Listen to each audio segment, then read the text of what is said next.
I want to take just a moment to thank a number of people. First is Norm Estes. He kind of went above and beyond because he and his wife Jan came to Rochester expressly to get to know us better in preparation for this. And I thought I was going to be appreciative of that, but obviously the number of pictures he picked up in the process were a little embarrassing. But it was really very special, and we had a great night, and I really appreciate that, Norm.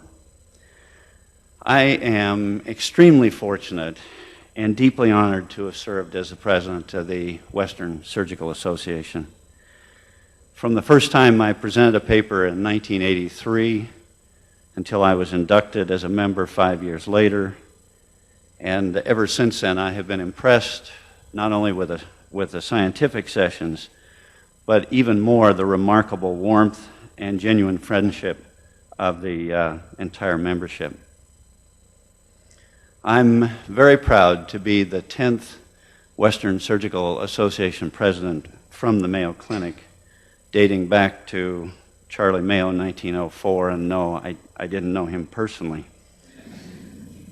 As I suspect every newly elected president has, I reread numerous of our presidential addresses, and I was again amazed and inspired by their words. They will be truly hard to match. Of the many people who helped me over the years, I have time to name only a few.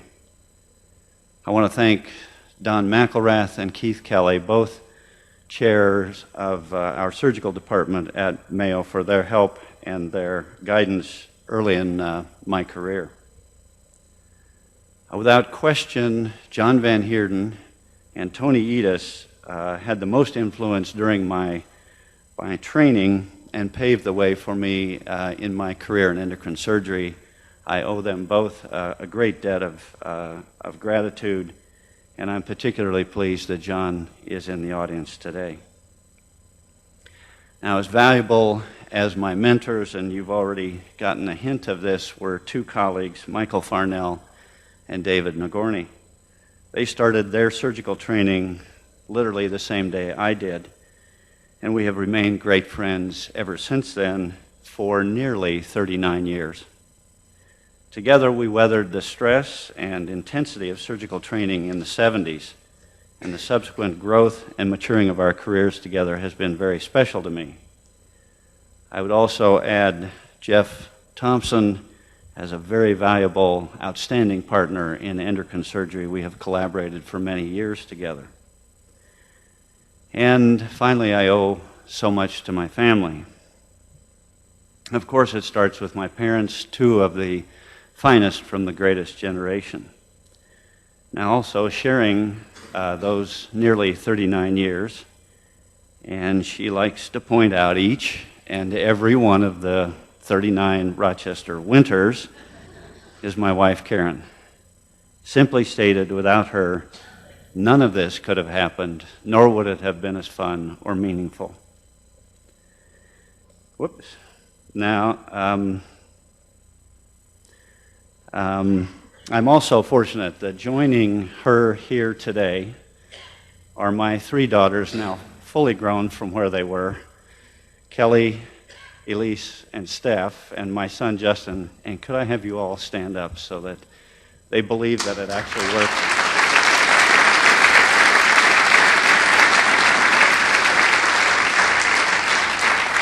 I meant you too. I'm obviously a very lucky man, and I would like to borrow a little piece of wisdom from Basil Pruitt, former president here.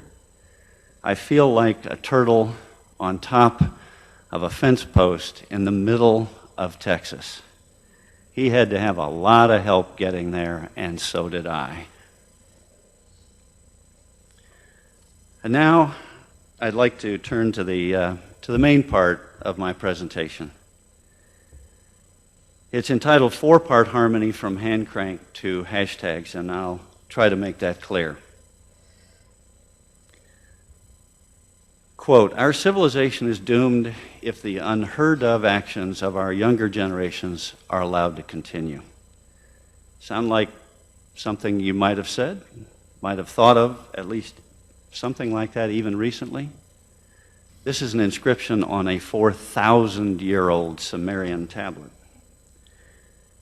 Now, the younger generation might answer with this: my generation will be running the world soon, and if we say 4 plus 4 equals 9, that's the way it's going to be. Friction between generations is not new. Over the past 10 to 15 years, for the first time in history, 4 distinct generations have coexisted in the workforce. While certain basic values of integrity, honesty, desire to be respected and recognized are all shared by all generations, the priorities and attitudes regarding education, work style and work-life balance, authority, and especially communication have evolved and sometimes caused misunderstandings, if not outright contempt. Discussion between members of different generations often generates more heat than light.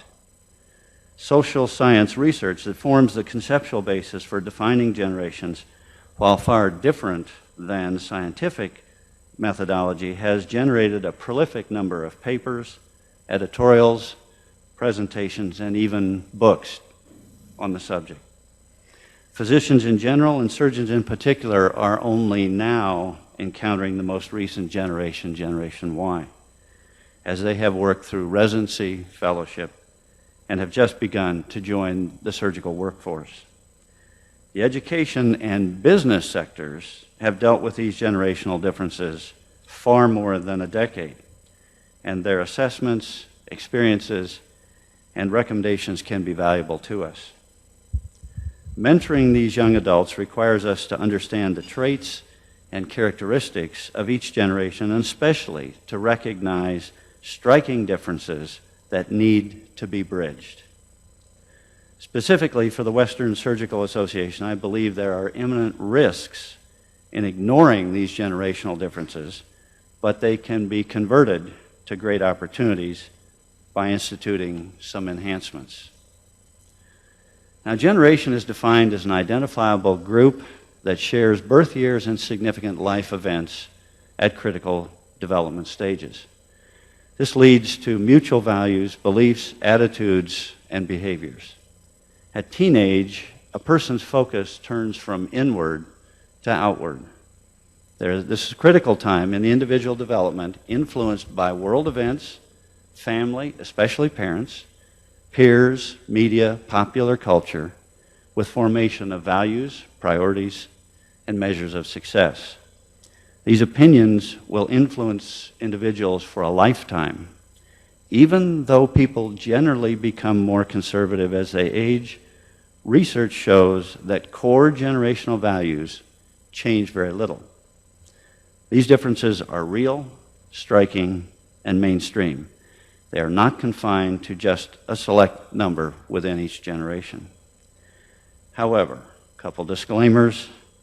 Without question, not all members of a defined age range behave according to the corresponding generational label. These labels are just reasonable generalizations.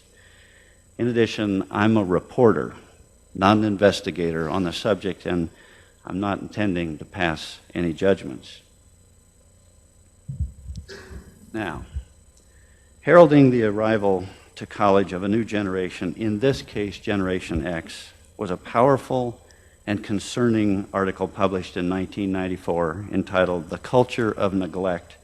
Our Colleges Have to Lead, Not Follow." Quote, "A generation has come to college quite fragile, not very secure about whom it is, fearful of its lack of identity, and without confidence in the future.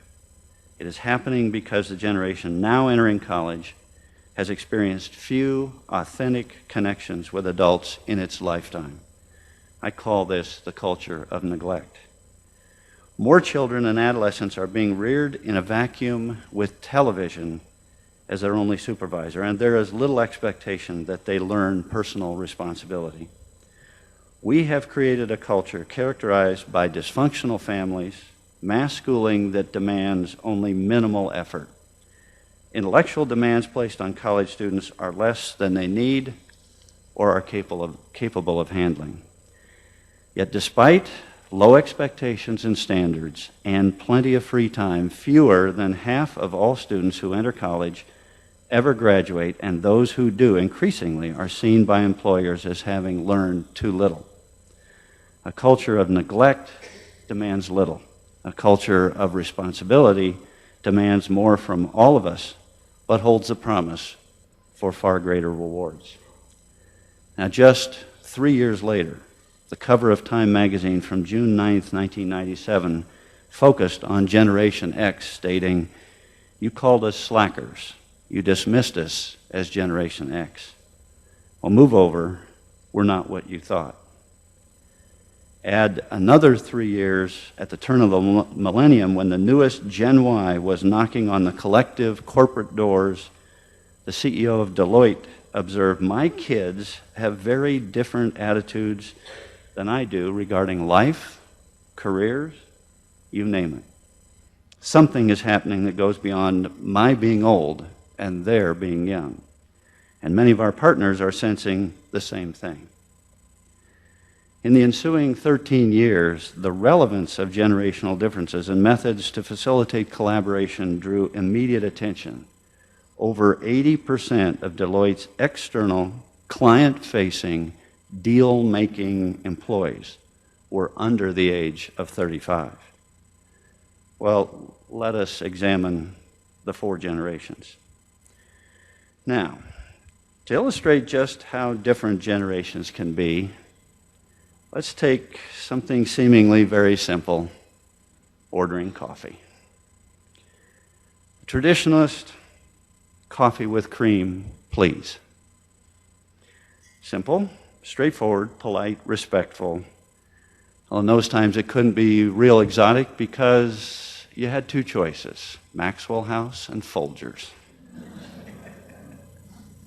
The boomer wants a large latte to go. They need to get to work for the next 12 or 14 hours. Gen X, individualists, breaking away. Organic 5-country espresso blend, medium grind. Give us the beans, we'll blend them ourselves. Brings us to the millennials, Gen Y. Grande, non-fat, sugar-free, half-calf, 2-pump vanilla latte with 1 inch of foam, 180 degrees, light whip, and a sprinkle of cinnamon and sugar. This order while sitting in a drive-thru with a long line of cars. Exaggeration? Hardly. I have the source right here. Well, let's look at the traditionalists, also called the silent generation, veterans, birthdays 1922 to 1945. They've been described as loyal, they follow the rules, they're no-nonsense, motivated by a job well done. And a handwritten note would be reward enough. They feel fortunate to have a job, not that the company is lucky to have them. Their concept, let's do one thing, do it right, and then move on. They were loyal employees, company men, expecting to stay with a single company throughout their career. They expected to pay their dues, gradually working up the company ladder, and wanted to leave a legacy. Delayed gratification was the norm. They are dedicated, patriotic, good citizens, conventional, respect order and structure, and those who chose medicine viewed it as a vocational calling, not just a job. Their professional and self-identity are one and the same. Sacrifice is perhaps the most apt word to describe them. Everything done in order to provide a better future for their children. They worked hard to live. They respect hierarchy, law and order, conformity. They're cautious, fiscally conservative, and probably the last generation in this country that understands money. For every penny into Social Security, and they remember when it was established in 1934, they expect a penny back. They pay in cash, but save what they can. Their preferred feedback, no news is good news. If life does not seem fair, they take the bumps along the road with quiet resolve. They had a first-person experience with Pearl Harbor and World War II, the Great Depression, and the New Deal. They respect authority, duty and honor, and command and control style of leadership. For them, there were two absolutes, church and government. In the Midwest, manual labor as children often meant finishing morning chores, including feeding the animals, before breakfast. The comparison of children today, loading the dishwasher. Not quite the same thing. Theirs was the last generation where, as a rule, women stayed at home, raised the family on dad's income. Divorce was a scandal, if not a disgrace. Their heroes were Babe Ruth, FDR, MacArthur, Patton, Eisenhower, Winston Churchill, and Superman. Some may remember when the Star-Spangled Banner became the national anthem in 1931. And for learning, they want a teacher with formal education options. They'll attend a lunchtime seminar, sit in folding chairs with paper plates of food, and listen to the speaker. Higher education was a dream realized by the minority. To study, they were taught to isolate themselves from TV, record player, or a busy street. Clear a study space with good lighting, straight back chair, paper, pencils, eraser, a silent cocoon. New technology in their formative years included the vacuum tube radio, rotary phones, and a hand crank mimeograph machine. In fact, they can even recollect the smell of a freshly minted mimeographed paper. They have only a rudimentary acquaintance with computers and the internet. They prefer work communication to be face-to-face, formal, direct, respectful, or a typed letter. Even though less than 10% of the present American workforce is comprised of traditionalists, the current hierarchical structure of academic medicine was largely created and fostered by this oldest generation of faculty. Now let's move to the baby boomers, or boomers, the me generation, 1946 to 1964 birth dates. I confess I'm part of that generation, and the characteristics that I will review ring pretty true for me as well. Overwhelmingly, boomers are characterized by their work ethic, early to arrive and late to leave the office. The term workaholic was coined for them. They live to work, identify and define themselves through their work, and in fact, it's an anchor of personal fulfillment in their lives. Not only does work define their own self-worth, it also sets the standard for evaluating others, a tension point between boomers and later generations. They expect others to follow the same work ethic and same work hours. They're willing to sacrifice their personal lives for professional success. In fact, self-sacrifice is considered a virtue. So busy with work were boomers that they usually had only 1 to 2 children. I missed that message. They have great ambition. They're optimists. And their perfect career would be to excel, make a difference, achieve the corner office with a lofty title, and importantly, be well compensated. They're responsible for changing the work week from 40 to 60 hours. Only now, when nearing retirement, do they want to scale back. Thoughts of work-life balance arrived late in their careers. They are driven by personal gratification. They love to talk about their favorite subject, themselves. Like traditionalists, they maintain institutional loyalty and are often willing to work beyond their traditional time of retirement, albeit with their newly conceived reduced time commitment. They're motivated. They want to be rewarded with recognition and salary. They pride themselves filling their houses, garages, sheds out back. They even rent extra space for the eternal search to accumulate stuff. They currently have a dominant workforce accounting for 55% of active physicians, and they occupy the majority of positions of authority.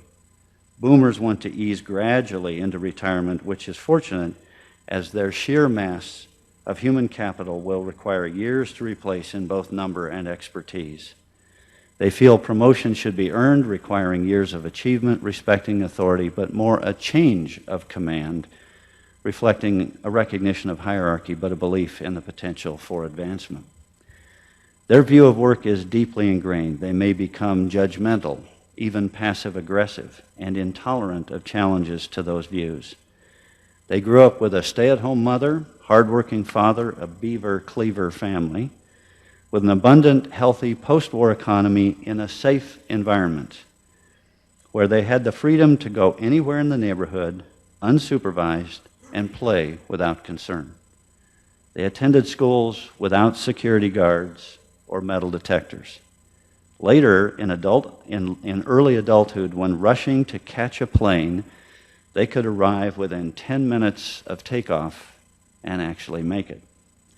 Their educational system, compared to today, emphasized a higher level of proficiency in basic literary tools, grammar, and written expression. In contrast to traditionalists for whom higher education was a dream, boomers viewed it as a birthright. But as children of the 1960s, their sense of idealism soured to cynicism, as network TV covered not one, but 3 assassinations, Watergate, the Vietnam War, and civil rights struggles. Trust in and the status of government were tarnished, and the sentiment of never trust anyone over 30 evolved. The sexual revolution, rock and roll, long hair, and Neil Armstrong stepping onto the moon and credit cards all influenced boomers. Technologic breakthroughs included color TV, Polaroid instant print photos, touch-tone phones, and calculators. They idolized John Kennedy, John Lennon, and John Glenn. Communication was face-to-face or a meeting. Only much later in life did email filter into their repertoire.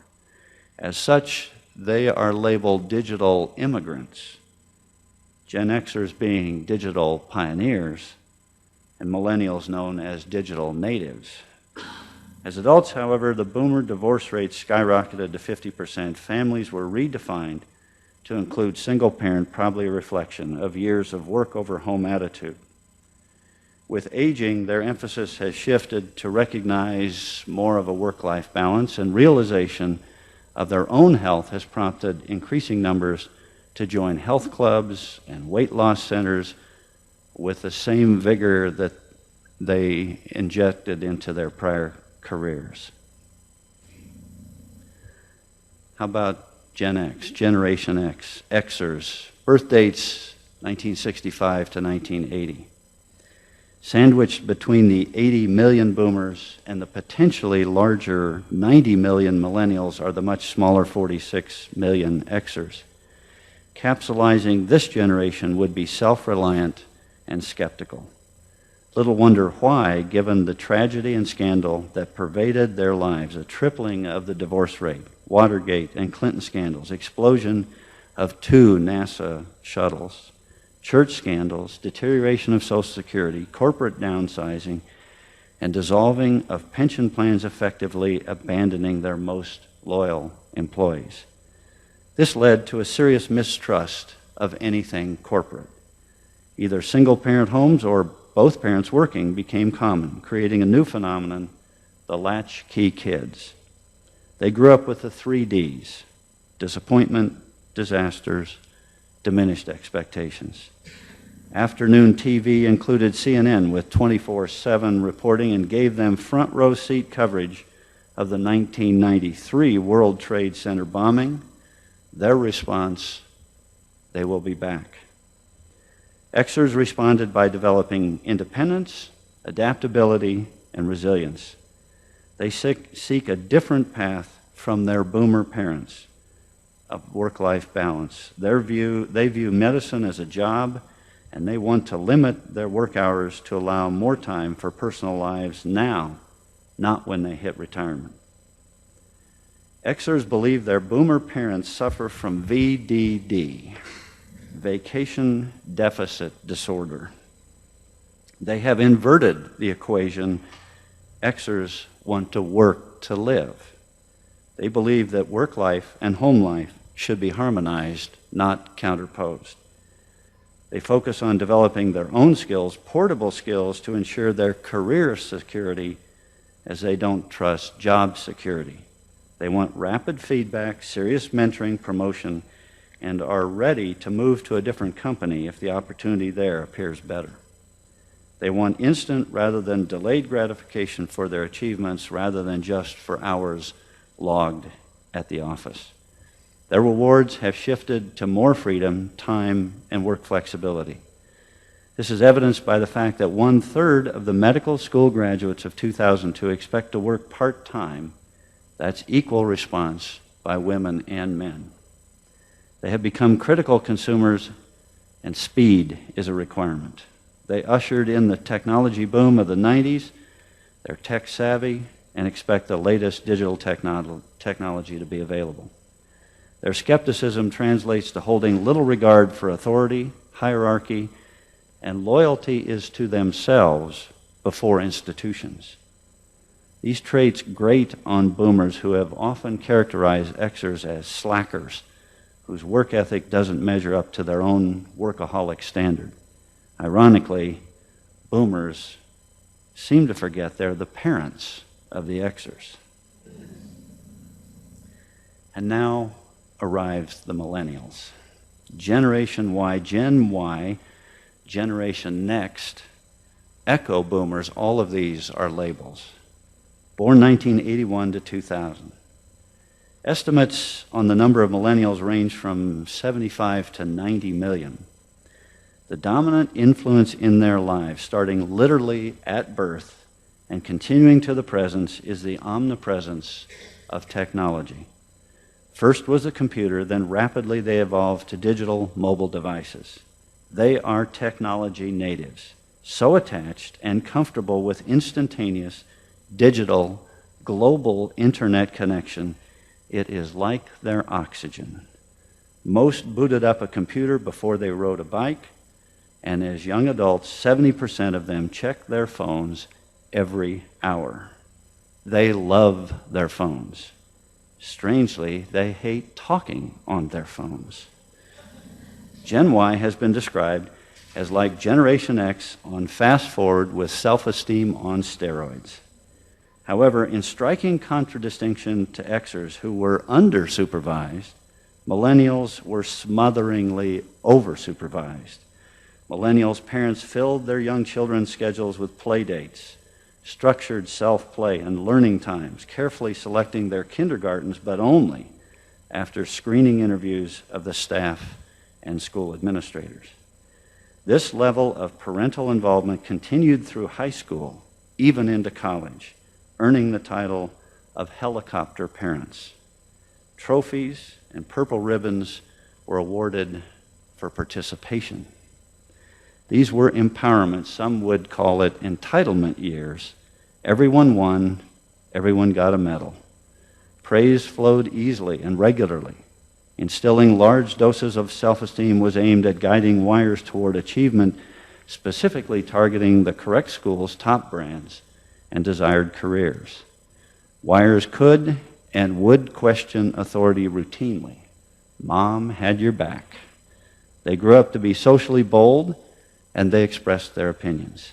They have been taught to be accomplished, critical consumers, a quality that extends from consumer goods to education, even to making employment decisions. They expect more than just the right products. Members of this generation want trial before purchase, customized products like our coffee, the ability to change their mind, and brands that deliver genuine benefits. The millennials want what he or she wants, when he or she wants it, how he or she wants it, and they're not afraid to ask. They gained self-confidence, even became self-possessed, some would assert, exceeded self-esteem to the point of narcissism. As young adults, they expect feedback, frequent, personal, focused, positive feedback from their mentors. They have been called the most doted upon, privileged, and needy generation thus far. They're the most diverse generation ever. They work well in groups, whether in a single location or remotely connected using blogs, text messaging, or social media. The pace of everything has accelerated. Peer connectivity is immediate, and multitasking is as easy as clicking or swiping. One wire observed, "I get my news, my weather, my directions, even my clothes from the web." They could exist solely in a cashless society, using exclusively plastic or electronic payments. In contrast to the quiet, isolated study space of the traditionalist, one millennial described study environment. The TV is showing reruns of Friends. A laptop is perched on the couch cushion. The student in sweatpants and a t-shirt, actively texting on the phone, email minimized but the sound alert active on the computer, a collage of browsers open including CNN for news, Google in case a question comes up, and Facebook, Twitter, Wikipedia, and Abercrombie.com for shopping. This has been called and labeled continuous partial attention, and somehow it's said to work. Millennials experienced, if not directly, then by instant media, school violence, Oklahoma bombings, 9/11, AIDS, and upheavals in global economy and politics. And while they remain optimistic, these experiences have made them realistic with an overlay of fear. Higher education was a given, but they were stunned and dismayed by the expense. Student debt topped $1 billion for the first time in 2012, with an average graduation debt in excess of $27,000. But when they graduated from college, the wealth of job opportunities that they had anticipated had vanished. Jobs were scarce. When the world refused to affirm how great they were left disappointed. A sort of crisis of unmet expectations.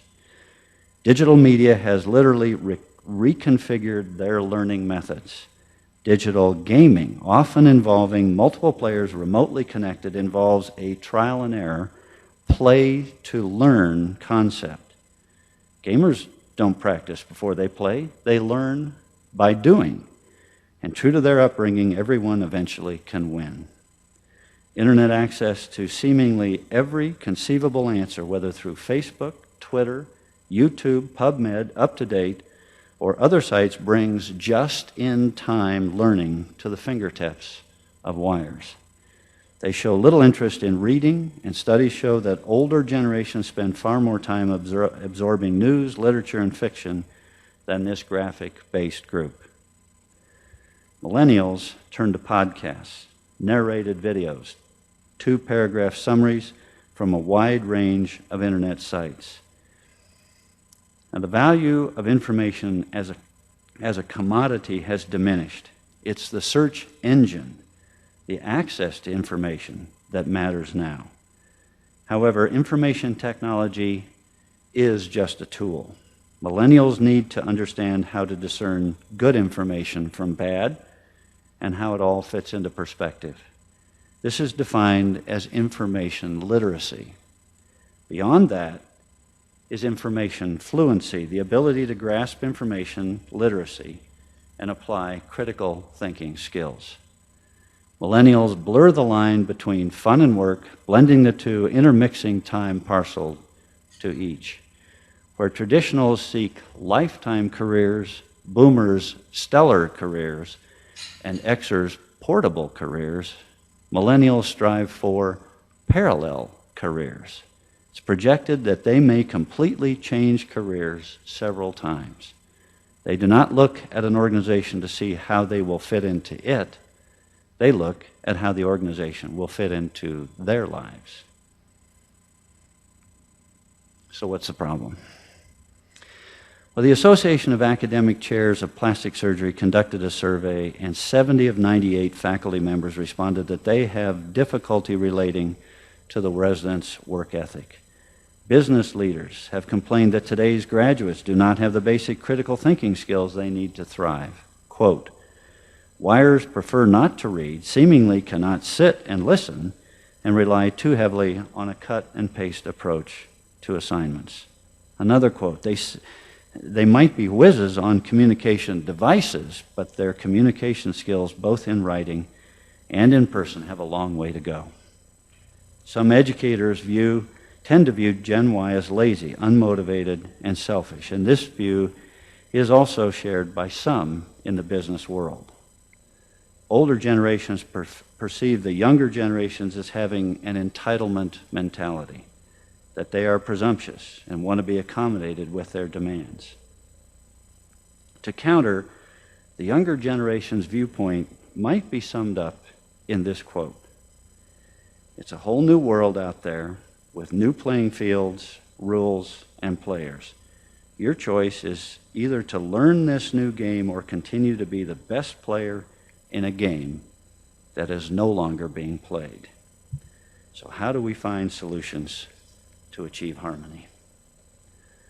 Well, I, as a boomer, typed managing the multi-generational workforce into Google. And in exactly 32 100ths of a second, I was put in touch with 2,850,000 articles. Sadly, we won't be able to get through all of them here today. A well-known and respected example is from the book Generations at Work by Zemke. And you can see there are a number of steps that can be taken to achieve harmony. However, I want to focus on the relevance of the 4 generations to the Western Surgical Association. In his presidential address to the Central Surgical Association, entitled Assessing the Vital Signs of Regional Surgical Societies, What is the Prognosis?, Chris Ellison stated that the longevity of a scientific society depended on 2 factors: a broad mission and adaptation of that mission to changing times. His statistics showed that membership numbers and annual meeting attendance had generally declined, and that the overall picture was concerning. When I have spoken to younger generation surgeons about what did, or in many cases what would, entice them to join a non-specialty regional or national surgical society, a few recurring themes surfaced. Because access to high-quality scientific material is now readily available in moments electronically, one vital edge that a meeting provides is the opportunity to meet face-to-face with key thought and practice leaders, specifically in a setting that would allow comfortable interchange. It would build interest, trust, and collegial respect regardless of age difference. It would facilitate a new level of open, unfettered dialogue in future interactions, such as patient management advice, fellowship opportunities, or even professional partnerships. Along the same line, what I referred to as information fluency is often gleaned by listening carefully to senior surgeons' comments that are filtered through the lens of long experience. While this may be captured at a microphone, it also could be over a cup of coffee or a glass of wine. The scientific program would ideally move to be even more interactive. The technology is available today for speakers to set up questions on the fly to which the audience can respond immediately on their smartphones. Younger surgeons also want a meeting that is special, memorable, worth out-of-pocket money and giving up work revenue to attend. This implies a good location, ideally set up to be family-friendly. But clearly the scientific portion must also be enhanced by social opportunity. It has been said that the most important aspect of clinical meetings is no longer to share information, but to sustain the culture and community of the surgical organization. Others have identified additional factors to attract young surgeons to join and participate in surgical organizations. Engagement. Younger surgeons think about now, in contrast to boomers and traditionalists thinking of first paying your dues. To join, Xers and millennials want a voice, input, and influence. Does this mean we need to redesign the organization of the Western, revamp the meetings and social events? Certainly not. I think we should consider making some changes that are designed to capture the interest of younger surgeons by capitalizing on the incredible strengths of our members. Where do we stand right now relative to the 4 generations? Of 585 members who have birth dates in our Western Surgical database, the breakdown is that 47% are traditionalists, 38% boomers. That's 85%. The other 15% are Gen X. It actually should not be a surprise that we do not have a single millennial in our organization yet.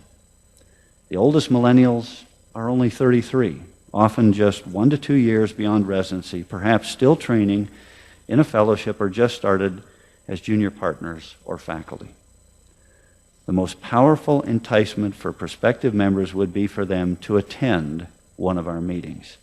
Exposure to our high-quality presentations and discussions, special panels, quick-shot topics, the new video session, and opportunity to share breakfast or coffee with national leaders will be convincing from the scientific perspective.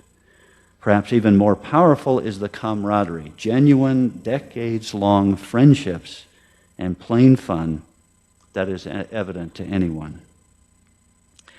But I don't think we can afford to wait until these young, impatient, eager, live life for now surgeons are at a minimum 3 years beyond their training for them to discover us. In reality, we are competing with many organizations for new members who have limited money and time allotted for professional organizations. I think we need to consider adding a candidate-type membership to give them an early opportunity to meet and understand the Western Surgical Association.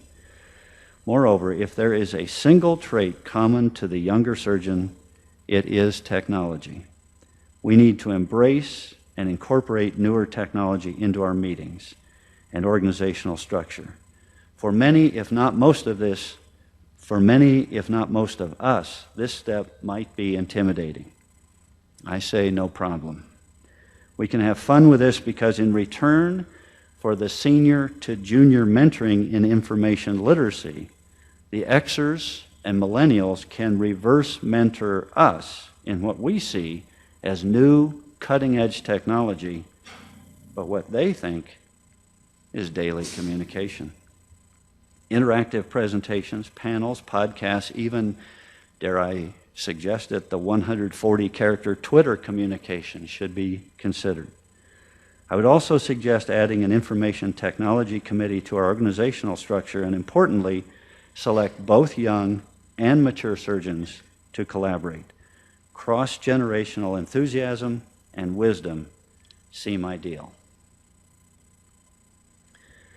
The business and educational spheres have experienced the full impact of Xers and millennials for more than a decade. We in medicine are just now seeing this huge wave of highly educated, inspired, confident, techno-savvy young surgeons swashbuckling into our professional lives. If we are prepared to guide and manage, their advances and achievements will be awesome. Pearl S. Buck may have said it best. The young do not know enough to be prudent, and therefore they attempt the impossible and achieve it generation after generation. One more thing. Please join me. This is my Twitter handle. In Indian Wells next year, November 8th through 11th for hashtag WSA 2014. Again, I want to express my sincere appreciation in serving as your president, the pinnacle of my professional career. Thank you very much.